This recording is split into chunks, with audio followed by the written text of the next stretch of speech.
각종 센서와 레이더를 활용한 첨단 기술이 주요 무기 체계를 빠르게 발전시켰죠.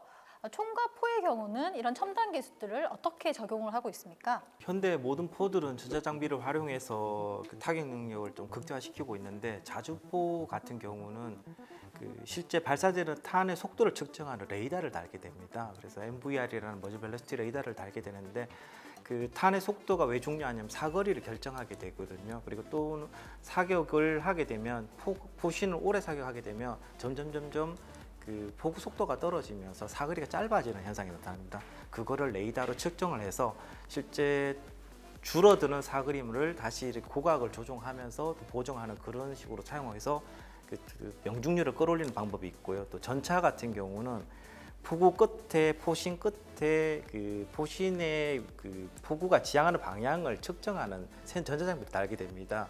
그렇게 해서 실제는 우리가 포를 보고 있으면 일직선을 보인 것 같지만 끝이 미세하게 쳐져 있거든요.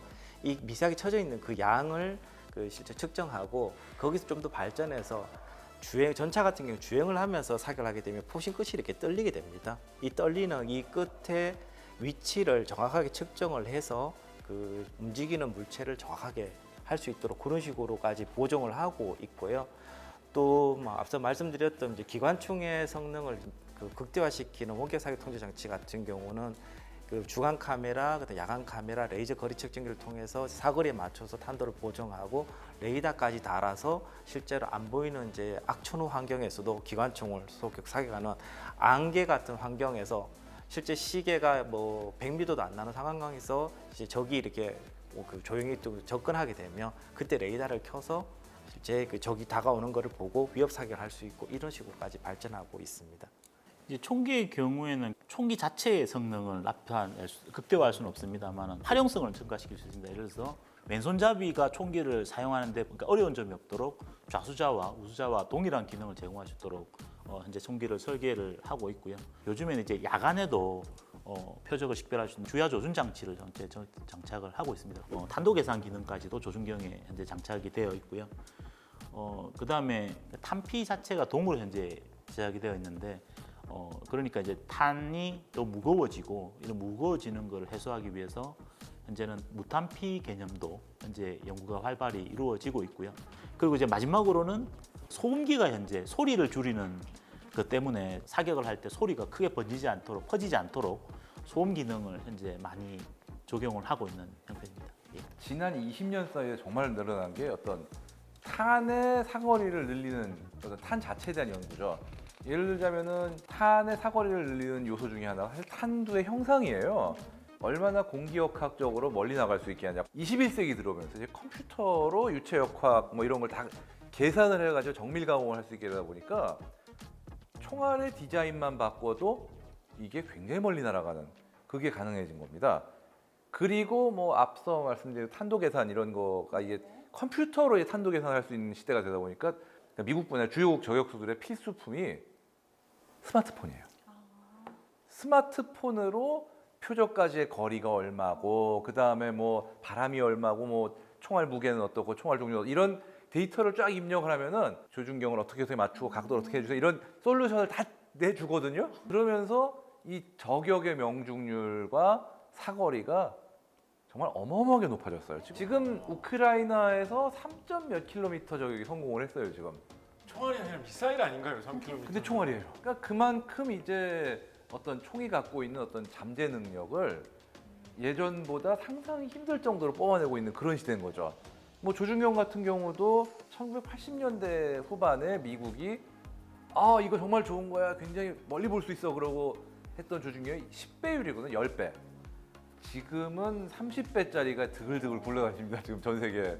지금 제가 본 거 중에 배율 제일 큰 건 80배까지 왔어요. 그 기술의 발전이라는 게 벌써 상상을 초월하는 그런 수준이 되어가고 있는 거죠. SF 영화 같은 데 보면 이제 이거 좀 꿈 같은 이야기일 수 있습니다만 빼놓을 수 없는 게 광선총, 레이저총 이런 거지 않습니까? 최근 들어가지고 드론이 급속도로 발전을 하면서 드론이 날아오는 거를 방어해야 될 그런 소요가 많이 생겼는데, 드론이 문제가 뭐냐면 굉장히 싸거든요, 가격이. 뭐 드론 뭐 정말 싼 건 뭐 10만 원짜리 드론도 공격에 사용할 수 있다라고 하는데, 그런 드론이 하늘에서 날아오는 걸 막기 위해서 예전에 방공망에서 사용하던 미사일을 쏘아가지고 막는다라고 하면 미사일 한 방 가격이 뭐 5천만 원, 1억 원 뭐 이렇게 하는데 10만 원짜리 드론 하나 잡자고 1억 원짜리 미사일 날린다는 게 이거 수지가 안 맞는 일이거니와 계속 저쪽에서 물량 공세로 드론을 계속 보내오면 결국 우리는 미사일 다 떨어질 텐데 어떻게 막겠습니까? 그러다 보니까 레이저 무기를 이용하면 레이저 무기는 실탄이라는 게 아니라 강한 빛을 이용을 해가지고 적을 잡는 거니까 발당 단가가 굉장히 저렴하게 갈 수 있거든요. 최근에는 뭐 드론 정도 잡는 정도의 레이저 무기면 한 발 쏘는 가격이 수천 원 정도면 되지 않겠느냐라는 이야기도 나와서 지금 뭐 곧 실전 배치가 되는 무기가 국내에서도 나온다 뭐 이런 이야기가 있을 정도니까 앞으로는 이런 무기도 점점 더 대중화돼서 많이 퍼지게 되지 않을까라는 생각도 해봅니다. 사실 저는 기계공학을 전공을 해서 그런지 몰라도 저는 사실 그러한 생각에 굉장히 반하고 있습니다. 왜 왜냐하면 사람이 레이저를 쏠 수 있을 만큼 에너지를 가지고 휴대할 수 있기가 굉장히 어렵습니다. 쉽게 말하면 우리가 발전소를 등에 짊어지고 다니면 레이저 총을 쏠 수 있을 건데 그렇게 하기가 힘들지 않겠습니까? 그래서 작은 총기 한 3kg 정도 되는 총에 그러한 고출력을 내는 에너지를 저장하기가 지금 현재는 어렵지 않겠느냐. 그래서 아마 고정식 포대는 이제 말씀하신 것처럼 그런 부분이 방어 무기로 충분히 효과가 있고 뭐 전 세계적으로도 지금 미국, 영국, 뭐 저희 대한민국도 마찬가지고 많은 전 세계에서 연구를 하고 있습니다만은 개인 휴대용 레이저 발사 장치도 연구가 되고는 있습니다. 그래서 국내 모 업체에서 연구를 하고 있고요. 근데 그 수준이 카메라라든지 이런 장비를 잠깐 멈추게 하거나 동작을 고장을 내는 수준, 그 정도 수준이고 여름철에 모기 같은 거 날아오면 좀 쓸 수 있지 않을까요? 그 정도 풍선 정도는 충분히 터뜨립니다. 네. 좀 덧붙이자면은 지금 우리가 지금 시험 배치를 앞두는 레이저 장비가 한 세트 한 150억 정도라는 얘기를 들었어요. 그러니까 싼 게 아닙니다. 그리고 크기도 작은 컨테이너 하나 정도? 그 한마디로 이게 고정 배치도 사실 그렇게 막 대량으로 하기는 조금 약간 부담이 되는 그런 경우라 아직까지는 조금 더 어떤 그 연구 개발이 필요한 그런 분야라고 봐요. 전력 소모량도 만만치가 않고.